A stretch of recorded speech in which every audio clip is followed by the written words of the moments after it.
ಶರಣಾಗತರ್ಗೆ ನಿರ್ಭಯವ ಪಾಲಿಸು ಪ್ರೇಮಿ. ಅಪ್ರವಾಹನಾದಿದೇವ ಸಭ್ಯ ಸಂಭಾವಿತ ಜಗದಭ್ಯುದಯ ತೇಜೋಮಯ ಕರ್ಪೂರಾಂತಕ ನಿಶೋಕ. ಅಪ್ರವಾಹನಾದಿದೇವ ಸಭ್ಯ ಸಂಭಾವಿತ ಜಗದಭ್ಯುದಯ ತೇಜೋಮಯ ಕರ್ಪೂರಾಂತಕ ನಿಶೋಕ. ಸುಬ್ರಹ್ಮಣ್ಯ ಸ್ವಾಮಿ ತೇನೋಮಿ ಶರಣಾಗತರ್ಗೆ ನಿರ್ಭಯವ ಪಾಲಿಸು ಪ್ರೇಮಿ.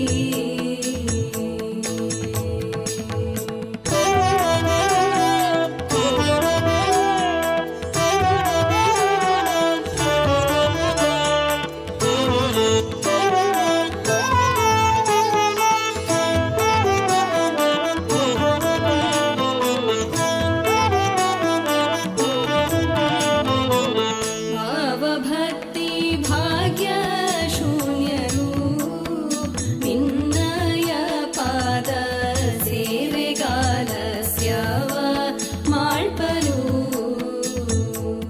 ಭಾವಭಕ್ತಿ ಭಾಗ್ಯ ಶೂನ್ಯರು ನಿನ್ನಯ ಪಾದ ಸೇವೆಗಾಲಸ್ಯವ ಮಾಡ್ಪರು. ಕೇವಲ ದುರ್ಜನರು ಬಾರರು ದೇವದೇವ ನಿನ್ನ ಕರುಣಾವಲಂಬಿಗಳನ್ನೆಲ್ಲ ಕಾವನೇ ಮಹಾನುಭಾವನೇ. ಸುಬ್ರಹ್ಮಣ್ಯ ಸ್ವಾಮಿ ತೇನೋಮಿ ಶರಣಾಗತರ್ಗೆ ನಿರ್ಭಯವ ಪಾಲಿಸು ಪ್ರೇಮಿ.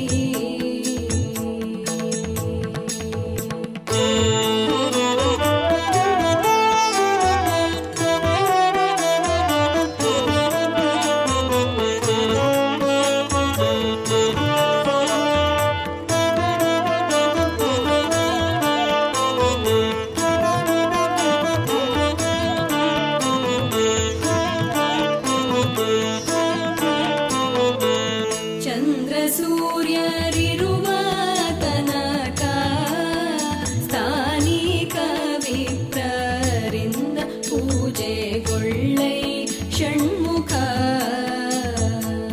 ಚಂದ್ರ ಸೂರ್ಯರಿರುವ ತನಕ ಸ್ಥಾನಿಕ ವಿಪ್ರರಿಂದ ಪೂಜೆಗೊಳ್ಳೈ ಷಣ್ಮುಖ. ವಂದನೀಯ ಪಾರ್ವತೀಯ ನಂದನ ನಳಿನಾಯಕಾಕ್ಷ ಇಂದುಶೇಖರ ಕುಮಾರ ಸ್ಕಂದನೇ ನಿತ್ಯಾನಂದನೇ. ಸುಬ್ರಹ್ಮಣ್ಯ ಸ್ವಾಮಿ ತೇನೋಮಿ ಶರಣಾಗತರ್ಗೆ ನಿರ್ಭಯವ ಪಾಲಿಸು ಪ್ರೇಮಿ.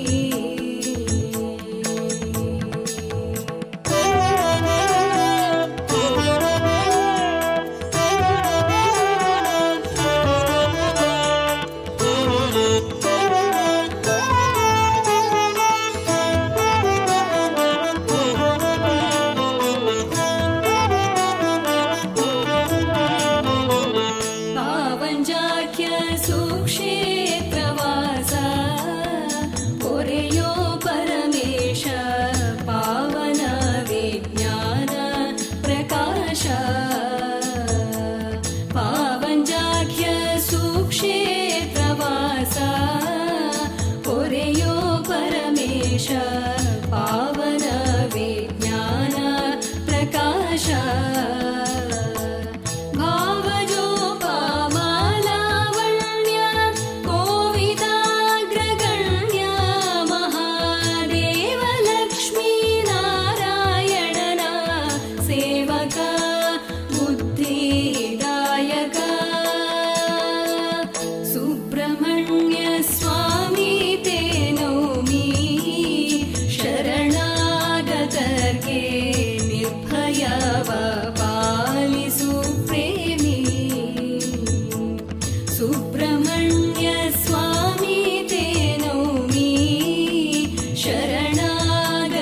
गर्गे निर्भयाव पालिसु प्रेमी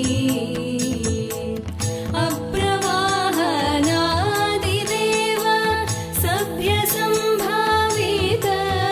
जगदभ्युदय तेजोमय कर्पूरान्तक निशोक अप्रवाहनादिदेव सभ्यसम्भावित जगदभ्युदय तेजोमय कर्पूरान्तक निशोक सुब्रह्मण्य स्वामी ते नौमि शरणागतर्गे निर्भयाव पालिसु प्रेमी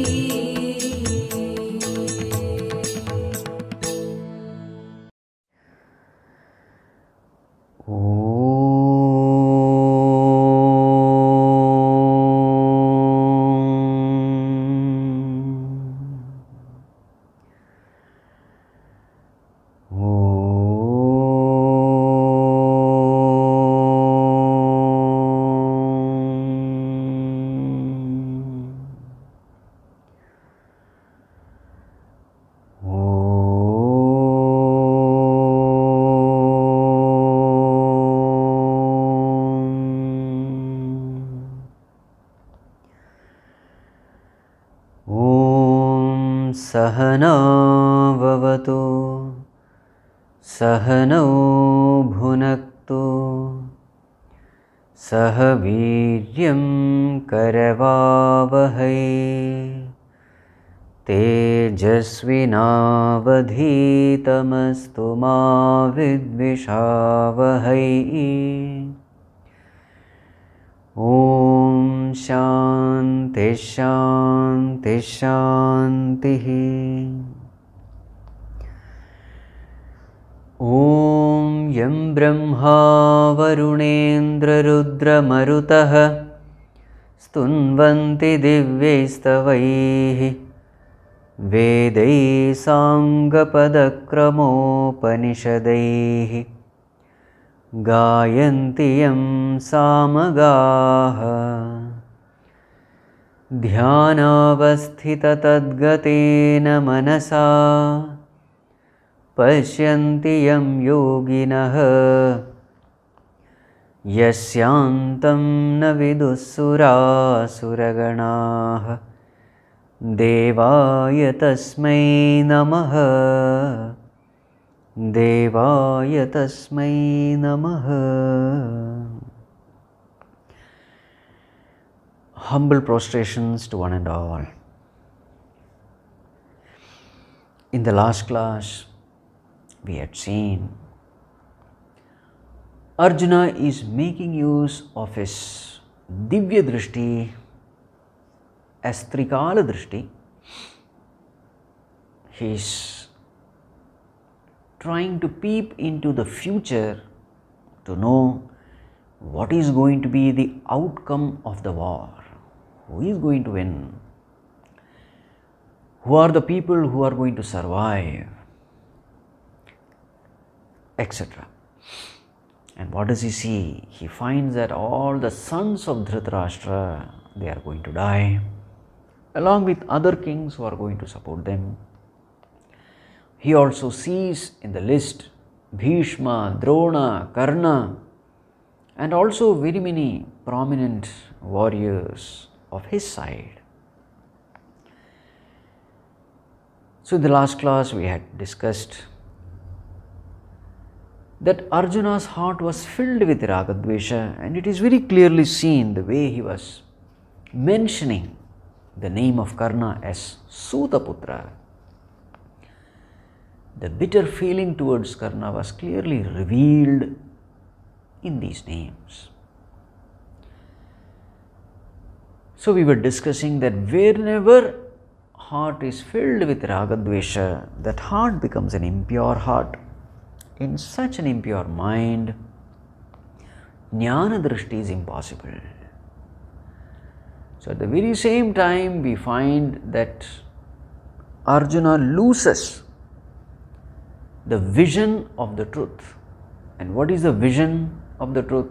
The vision is Bhagavan alone has become the Pandavas and the Kauravas. So the whole world is nothing but Leela of the Lord. This vision Arjuna misses because of his Ragadvesha. And therefore, Jnana Drishti disappeared, and as a consequence, his heart was filled with fear, worry, anxiety, etc. So that is the reason why we find Arjuna is frightened seeing the mouth of the Lord. So now, these soldiers, he sees that all these soldiers are entering into the mouth of the Lord. They are getting crushed in between the teeth. So now Arjuna uses a simile. Arjuna uses two similes. One we had discussed in the last class. So just like thousands and thousands of liters of water through different streams, through different rivers, they enter into the ocean and disappear in the ocean. In the same way, all these soldiers are entering into the mouth of the Lord and they are getting killed. They disappear. So this is one comparison, this is one simile. The next simile is mentioned in the next verse, verse number 29. Let us chant that verse. Yatha pradiptam jvalanam patangaha vishanti nashaya samruddha vegaha tathaiva nashaya vishanti lokaha tavapi vaktrani samruddha vegaha yatha pradiptam jvalanam patangaha vishanti nashaya samruddha vegaha tathaiva nashaya vishanti lokaha tavapi vaktrani samruddha vegaha. Yatha, just as patangaha vishanti, the moths enter. Where do they enter? Pradiptam jvalanam, into a blazing, well-lit fire. Just like moths enter into a blazing fire. How? Samruddha vegaha, with great speed, in great hurry, they rush into it. And then what happens? Nashaya, they all perish in that fire. So just like moths enter into a blazing fire and perish, tatha eva, in the same way, lokaha, these people, these warriors of this world, tava vaktrani vishanti, they enter into your mouths. How? Samruddha vegaha, with great speed, in a great hurry, with great impatience, they rush into your mouth, and then what happens? Nashaya, all of them perish. So just like moths enter into a blazing fire with great speed and they perish, in the same way, Bhagavan, I am seeing these warriors entering into your mouth and getting killed.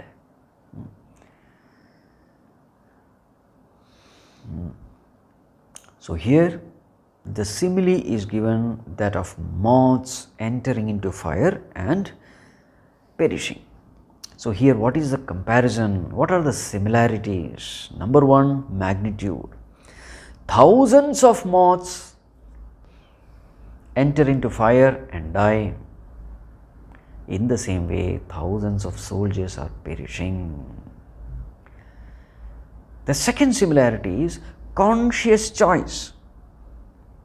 The moths come by themselves. No one is forcing them. They come out of their own choice. In the same way, these two soldiers also have come to fight, to take part in this war of their own choice. It's a conscious choice. Point number 3, delusion. The moths think that they will be happy in the light. They think they will survive the light. They think light is the source of happiness. In the same way, these soldiers also think that they will kill the enemies and they will survive the war.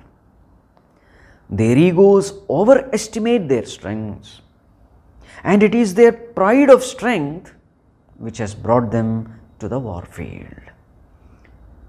So, just like moths enter into the fire because of delusion, these soldiers also wage war because of their delusion that they are strong enough to survive the war and to kill the enemies.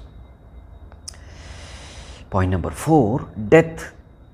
The end result is death. So, just like moths die, the soldiers also die in the war. Now, in life also this is true. A strange truth about this life is, we all perform actions for happiness.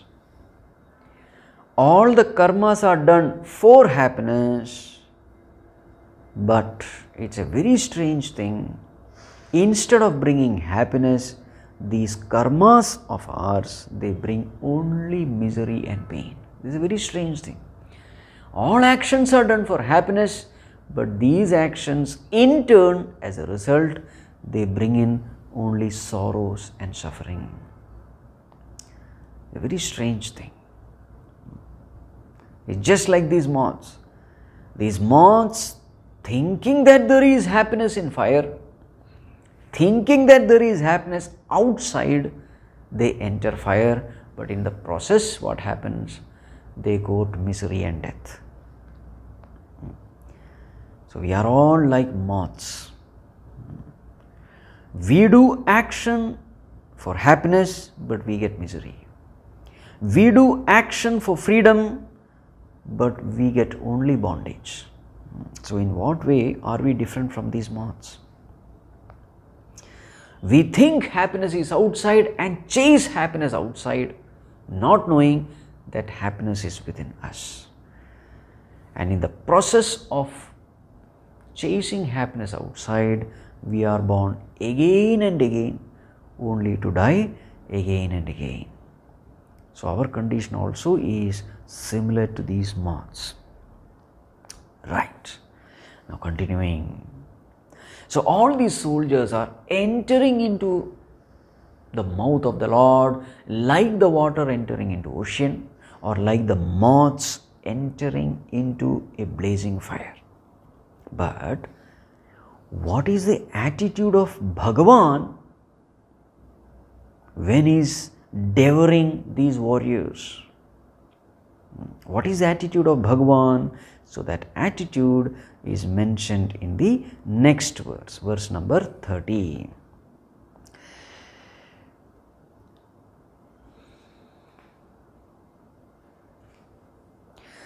लेलिह्यसे ग्रसमानः समन्तात् लोकान् समग्रान् वदनैर्ज्वलद्भिः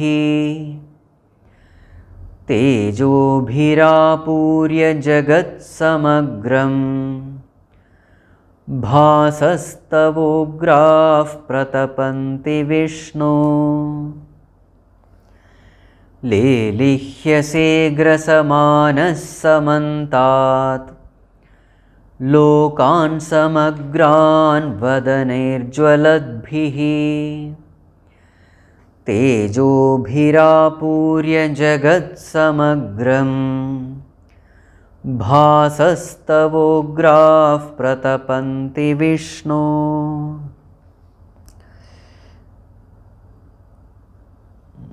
So, here Arjuna describes the attitude of the Lord while devouring the soldiers. So, what does Arjuna say? Hey Vishnu, O all-pervading one, Grasamanaha, you are swallowing.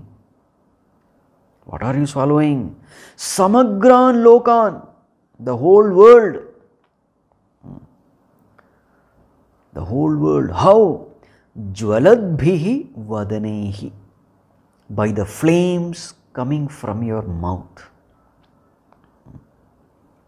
And samantat lelihyase. So when you are devouring this world, when you are destroying this world, what are you doing? Samantat lelihyase. You are licking your lips all around. That shows that you are thoroughly enjoying this process of devouring, as though it is some sumptuous feast and you are thoroughly enjoying this feast. So you are licking your lips all around. Tava ugraha bhasaha, your fierce light. Samagram jagat tejobhihi apurya, having filled the whole world with radiance. Pratapanti, is burning, is scorching. So your fierce light is scorching the whole world, filling the whole world with radiance. So the point is, everybody in the whole world is suffering in Bhagavan's scorching heat and light. But what is the attitude of Bhagavan?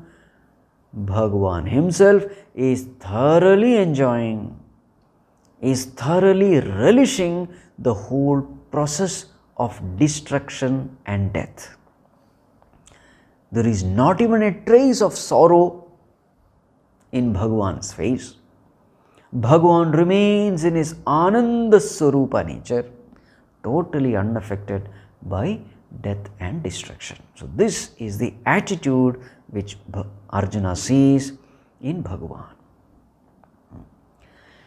Now indeed, Arjuna is really sad, frightened and confused. He is not able to believe what he is seeing.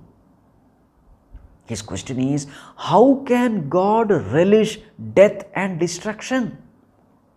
How can God be so cruel? How can he be so sadistic?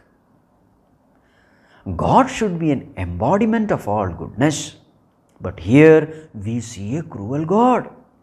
So he puts his confusion in the next verse. But before we take up the next verse, let us have some discussion. If we see the life of Bhagavan Sri Krishna, his life is filled with tragedies. But the interesting thing is, nowhere do we find Krishna crying and weeping.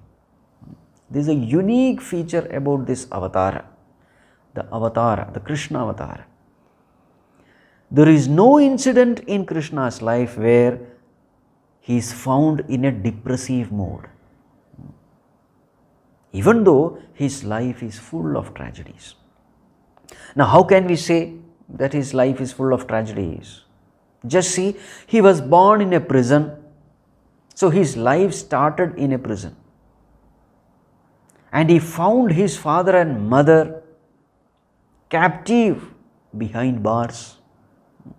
A very painful thing, seeing one's own parents in prison. And the worst of all, his own uncle was after his life. His own uncle wanted to kill him. And he sent very many Rakshasas to kill Krishna. Krishna had to fight very many wars in his life. There were very many who disliked him. He was disobeyed and disrespected by very many. Now, if we believe that he had 16,000 wives, you can imagine his condition.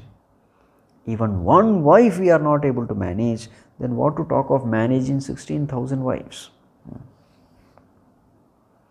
Also, in his times, he witnessed very many atrocities and injustice inflicted by Kauravas against Pandavas. And finally, Krishna saw his own people, the Yadavas, fighting against each other and killing each other. His own sons and grandsons fought against each other and perished in front of his eyes. And finally Krishna himself perished, getting hit by the arrow of a hunter. But the wonder of wonder is Krishna was always in smiles throughout his life, in spite of all these tragedies. Now this is the one thing we have to learn from Bhagavan's life. The message we have to learn is we can be happy even amidst tragedies in life. Now one may say, no Swamiji, Krishna was an avatar Purusha, but we are all ordinary human beings. So Krishna was ever smiling. He is God, he can do that, but we may not be able to do that. If this is the question you ask, then we say, what about the lives of saintly people? We find the same thing in their lives also. A lot of tragedies. Very many of these saints were tortured to death, but they left the body smilingly. Haridas, Arjan Dev, Jesus Christ, Gandhiji, Ramana Maharshi, Taponji Maharaj, Ramakrishna Paramahamsa, very many of them, they welcomed death smilingly. So this means we also can do this wonder of receiving death gracefully. There is a very nice story of a sadhu in the book Journey of the Master. So this is a biography of Pujya Gurudev Swami Chinmayanandaji. So in that there is a story. This sadhu's leg was swollen. There was a wound filled with pus and blood, and worms were crawling in it. And this sadhu, he was just watching the wound.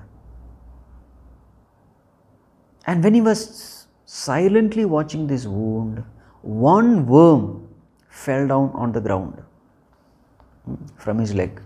This sadhu very lovingly took that worm and carefully placed it back into the wound. Now this is the height of compassion. The point is, how is that these saints are able to remain so calm and peaceful even amidst tragedies at the physical level? So the answer is their knowledge about the self. They knew that I am not this perishing, decaying and dying body, I am the imperishable consciousness. I am not this body, I am only an indifferent witness to this body. It is this knowledge which gave them the strength to celebrate even death. Let us keep this in mind. The biography of every body, including the body of an avatar, the biography of every body is nothing but a tragic story of decay, death and destruction. So if we are attached to the physical body, the end result will be sorrow alone. But if we can detach from the body and attach to our real nature, which is pure consciousness, then life will be a continuous stream of celebration and joy. Because the nature of ourself, the nature of consciousness is Ananda, is bliss. So therefore, the secret of uninterrupted happiness, if we want to experience it, the secret is identify with the imperishable consciousness and not with the perishable body, mind, intellect.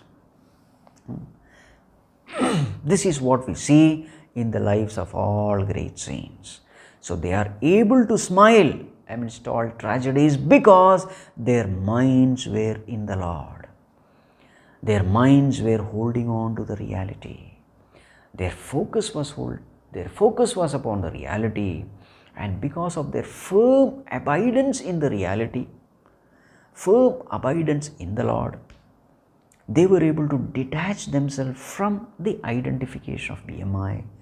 And it is this nature of their mind which make them completely unaffected by the tragedies in their lives. We should always remember that we are all immortal beings who are here in this world just to play a role in this cosmic drama. Let us not get so attached to the role that we forget our true identity. The role has to come to an end, and we will have to leave this cosmic stage. We must be willing to leave the stage at any time.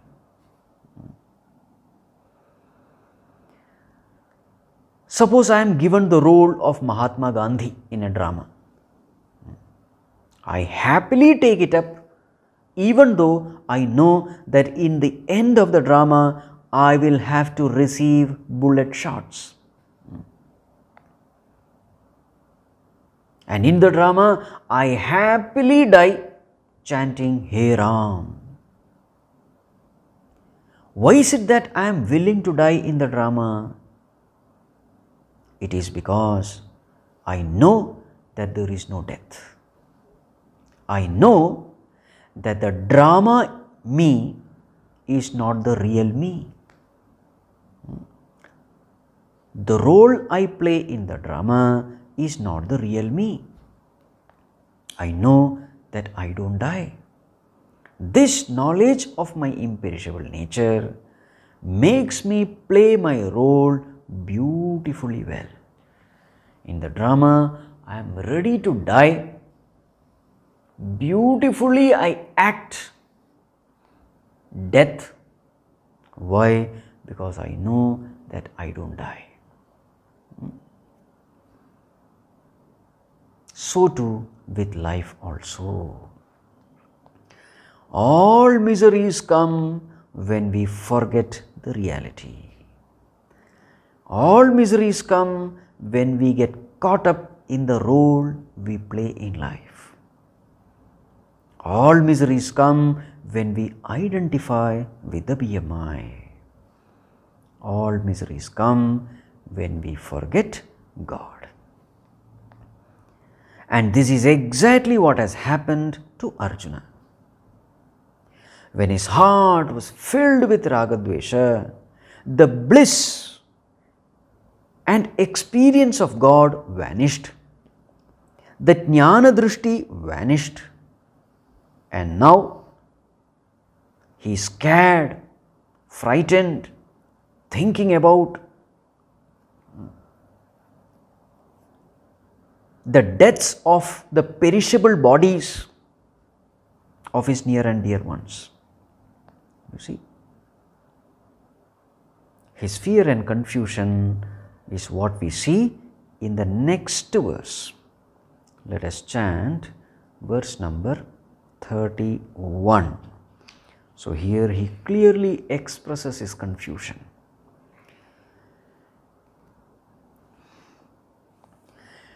आख्याहि मे को भवानुग्ररूपः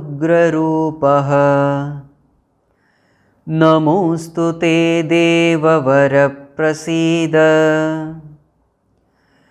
विज्ञातुमिच्छामि भवन्तमाद्यं न हि प्रजानामि तव प्रवृत्तिम् आख्याहि मे को भवानुग्ररूपः नमोऽस्तु ते देववर प्रसीद विज्ञातुमिच्छामि भवन्तमाद्यं न हि प्रजानामि तव प्रवृत्तिम्. O Devavara, O best among gods, O God of gods, Te Namaha, prostrations unto you. Prasida, please be gracious unto me. Please bless me, protect me. Arjuna, but why are you scared? Bhagwan, I am scared because your form is frightening. Ugra Rupaha Bhavan. Your form is Ugra, very scary. So Bhagwan, Me Akhyahi, please tell me. What? Ugra Rupaha Bhavan Kaha. Bhagwan, who are you with this frightening form? Because I have never seen this form before. I have only seen your smiling, blessing, beautiful form. Hence, I want to know who you are. This form is very much unfamiliar to me. Adyam bhavantam vijñātum iccāmi. Bhagwan, I want to know vijñātum iccāmi. Who are you? O primeval being, Adyam Bhavantam, O primeval being, I want to know who you are with this terrible form. But why do you ask this question, Arjuna? Bhagwan, I am asking this question because Nahi prajanami tava pravrittim. I am not able to understand what you intend to do. Because in my understanding, O Lord, you are always compassionate, loving, forgiving God. Your actions are all for the welfare of others. This is the kind of actions I have seen from you. You are an embodiment of goodness, a treasure house of virtues. All your actions are for the welfare of others. But Bhagwan, now I am seeing you as an embodiment of death and destruction. And you seem to enjoy this very destructive process like a devil, like a Rakshasa who gains happiness in the sorrows of others. You seem to relish the misery of others. I can never think of God as a sadistic God who finds joy in others' miseries. So somewhere, Bhagwan, my understanding about you is wrong. So, O Lord, please tell me who you are. This is what Arjuna is asking. I am not able to understand you. From your actions, from your behavior, from your mood, Bhagwan, I am totally confused. So therefore, who are you? Now, a similar situation comes to us also.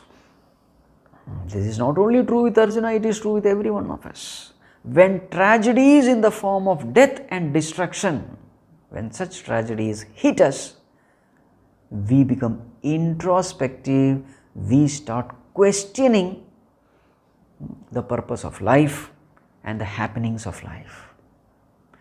And all important questions pop up in our mind. Who am I? Who is God? Where have I come from? What is the purpose of life? Why there is so much of suffering in this world? And if there is a God, why is it that He is not bothered about the sufferings of mankind? These are the questions which come when we see death and destruction around. When everything is going fine, we never have these questions. We never question the existence of God. We never try to find out the purpose of life. But when tragedy strikes us, we have all these questions lined up. It is the same thing happening to Arjuna also.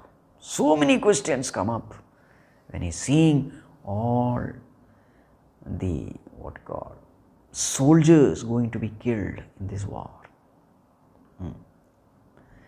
Death and destruction make us think about the purpose of life and make us question the existence of God. So now, answering this question of Arjuna, Bhagavan utters this verse.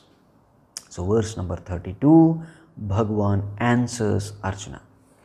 Let us chant verse number 32. Shri Bhagavanuvacha Kalosmi lokakshayakrit pravruddhaha Lokan samahartumiha pravruttaha Ritepi tvam na bhavishyanti sarve Yeva stitav pratyanikeshu yodhaah Kalosmi lokakshayakrit pravruddhaha Lokan samahartumiha pravruttaha Ritepi tvam na bhavishyanti sarve Yeva sthitav pratyanikeshu yodhaah. Yes. So the question of Arjuna was, Bhagavan, who are you? Ugra rupaha bhavan kaha. This was the question. This was the question number 1. Bhagavan, who are you with this frightening form? So answering this question, Bhagavan says, Kalaha asmi. I am Kala. Kala has the meaning of time. Kala also means death. So I am Kala, Kalosmi. I am time. I am death. I am Kala Bhagavan. I am Lord Death. I am Lord of time. Means what? So Bhagavan himself is explaining this term. Lokakshayakrit pravruddhaha. Pravruddha means mighty. Kshayakrit. Kshayakrit means destroyer. Lokakshayakrit, destroyer of the world. So who is Bhagavan? Bhagavan says, I am the mighty destroyer of the world. The second question of Arjuna was, Nahi prajanami tava pravrittim. Bhagavan, I am not able to understand what do you intend to do? What is your intention behind your activity? What is the purpose of your action? This was the second question. So Bhagavan answers, Iha. Now, for the time being, Lokan samahartum pravruttaha. The purpose of my action is Lokan samahartum, to destroy these people. So here Lokan means these people, these soldiers. Lokan can also mean world. But here in this context, because the war is going to happen, Bhagavan is not going to destroy the world. Bhagavan is going to destroy only these people who are waging this war. So the purpose of my action, Lokan samahartum, to destroy these people. So I am Lord Death, I am Lord of Time. I am the one who decides whose time is up, whose time is finished. I am the mighty destroyer of the world. But for the time being, I have come to destroy these people. Bhagavan says, Sarve yodhaha, all these soldiers, Pratyanikeshu avasthitaha, the soldiers who are present in the enemy lines, have joined the Kaurava forces. The soldiers of the Kaurava army, na bhavishyanti, they are not going to survive. Tvam rute api, even without you.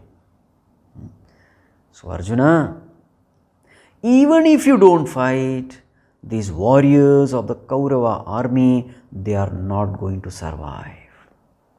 Meaning, I don't need you to kill them. I have decided to kill them. Even if you don't fight, I will kill them.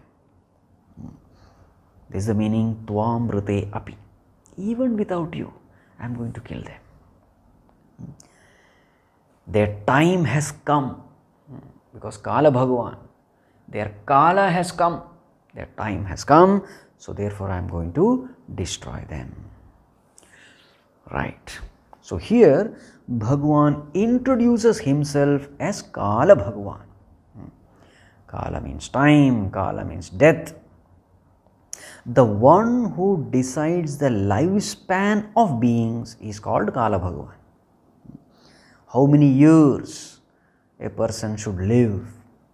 So the time span is decided by the Lord. So therefore he is called as Kala Bhagavan. So Kala means death also, Kala means time also. Whenever time is up, death comes. So who is Kala Bhagavan? Bhagavan introduces him as Lokakshayakrit Pravruddha, the mighty destroyer of the world. Now, destruction is a very important function in creation. In this world, there are three important functions. What are they? Srishti, Sthiti and Laya. The function of creation is called Srishti. So, what is Srishti? A non-existent thing coming into existence is called Srishti. It's called creation. In the past it was not there, now in the present it is there. So that activity or function by which a non-existent entity becomes existent, that activity or function is called Srishti. So this is the first one. The second one is called Sthiti, the next function. What is Sthiti? Sthiti means maintenance, sustenance. So the activities performed in order to maintain a thing, in order to sustain a thing is called Sthiti. For example, to maintain this body, we have to eat food. To maintain our vehicle, we should do regular servicing. To maintain our house in a living condition, we have to do regular repair works. So all these activities come under Sthiti. Srishti, Sthiti, and the third one is called Laya. This is the third function. So all actions done in order to make an existent entity a non-existent one is called a Laya Pravritti. A thing is existing, you make it non-existent. So what do? You destroy it. So all winding up activities come under Laya. All destructive activities come under Laya. So Srishti, Sthiti, Laya. Creation, maintenance and dissolution. So the Lord, when He takes up the responsibility of creation, He is sometimes called as Brahma. And when He takes up the responsibility of maintenance, He is called as Vishnu. And when He takes up the responsibility of destruction, He is called Shiva. So Brahma, Vishnu, Shiva, this trinity is nothing but a representation of the different functions of the Lord. Bhagavan Himself, when He does creation, He is called Brahma. He Himself, when He does maintenance, He is called Vishnu. He Himself, when He destroys, He is called Shiva. Same person with different responsibilities get different names. Exactly like a man, a person, in the office, he is called an officer. At home, He is a father to his son. He is a husband to his wife, and he is called son to his mother. So person is the same, but depending upon different roles, he is given different names. In the same way, Bhagavan is also given different names based on different roles. So this Supreme Lord, when he takes up the responsibility of destruction, he is called Kala Bhagavan. Kala Bhagavan. So what does he do as Kala Bhagavan? Loka Kshayakrit Pravruddha. He becomes the mighty destroyer of the whole world. He becomes Pralayakarta. The destroyer, mighty destroyer of the world. Now why is he called mighty destroyer? He is called mighty destroyer because after destruction nothing remains, including space and time. There are many destroyers in this world, but there is no destroyer who can destroy space and time. Bhagavan is capable of destroying not only the whole world, but he is capable of destroying space and time also. So nothing can survive this Kala Bhagavan. So therefore he is called mighty destroyer. Lokakshayakrit pravruddha. Now this verse number 32, Kalosmi Lokakshayakrit pravruddha. This verse had become very famous in 1945. What had happened in 1945? The first atom bomb was detonated in Mexico in 1945.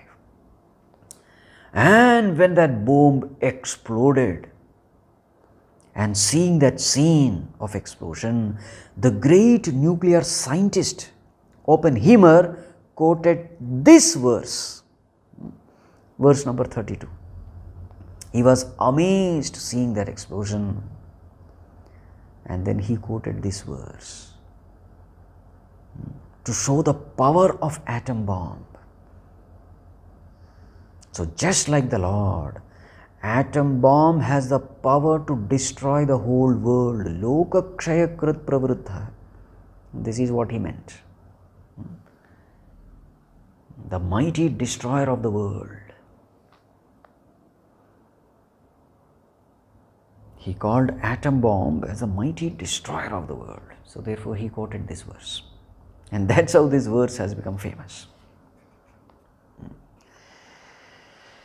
Now,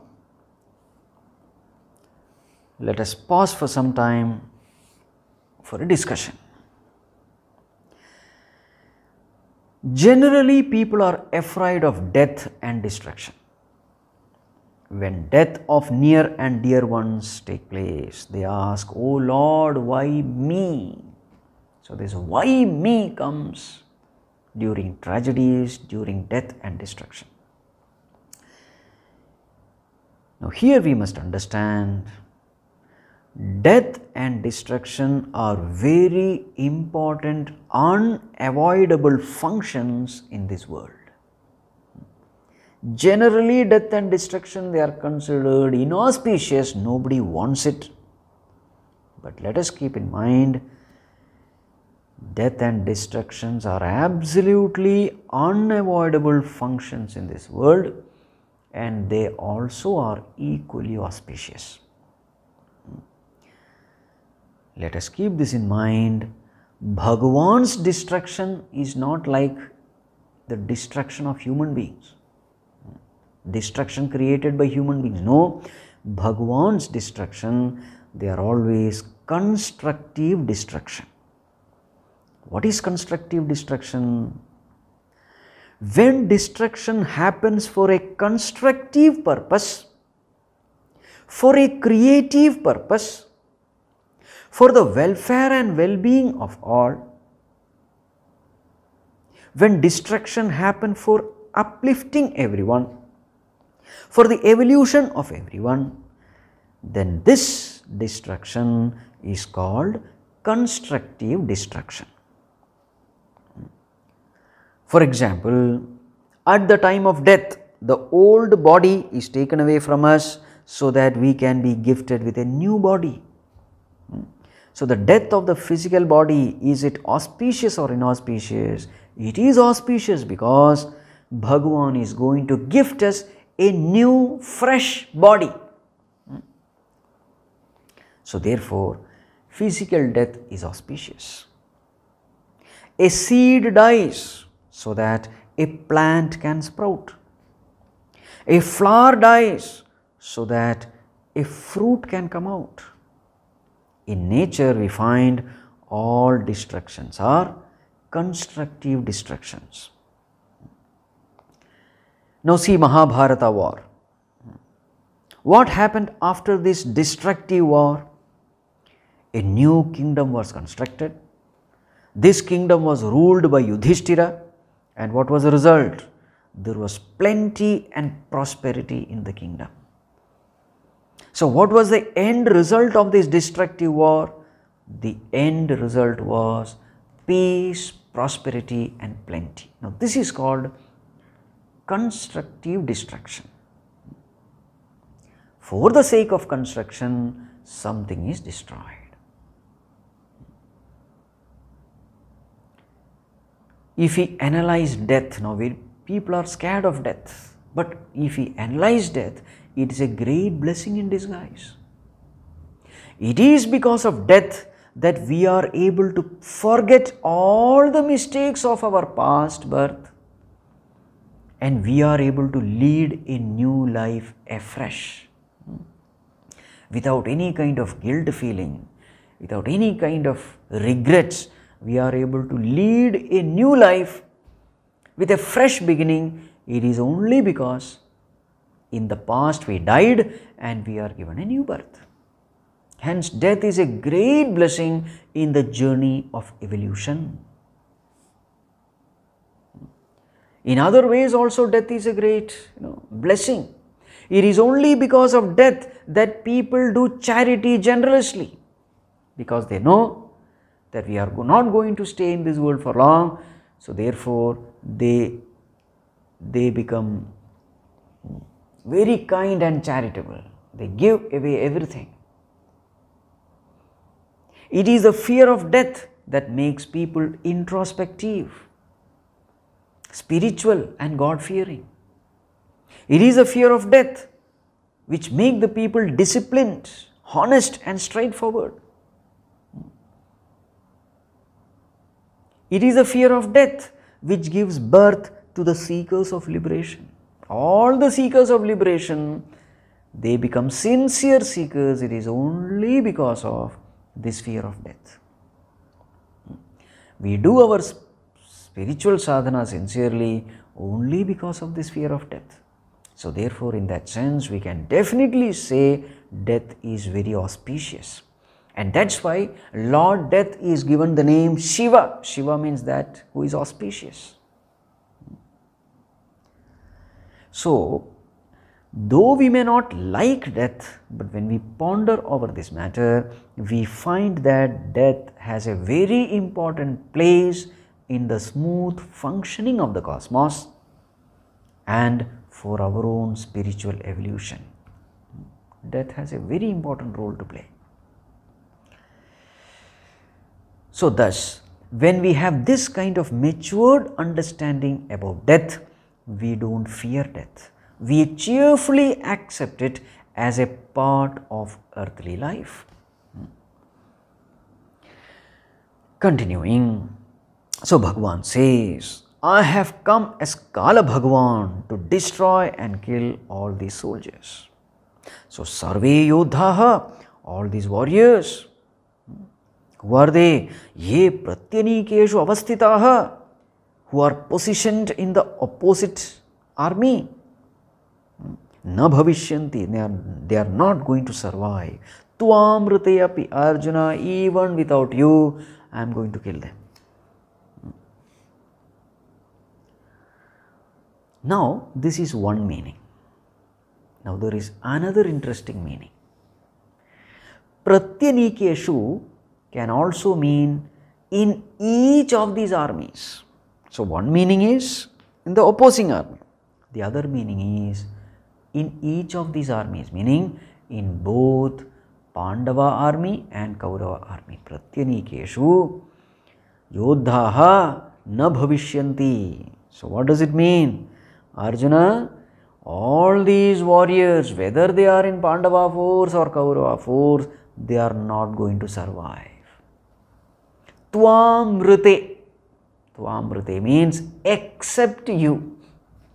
So Bhagavan says, Arjuna, except you Pandavas, none of them are going to survive.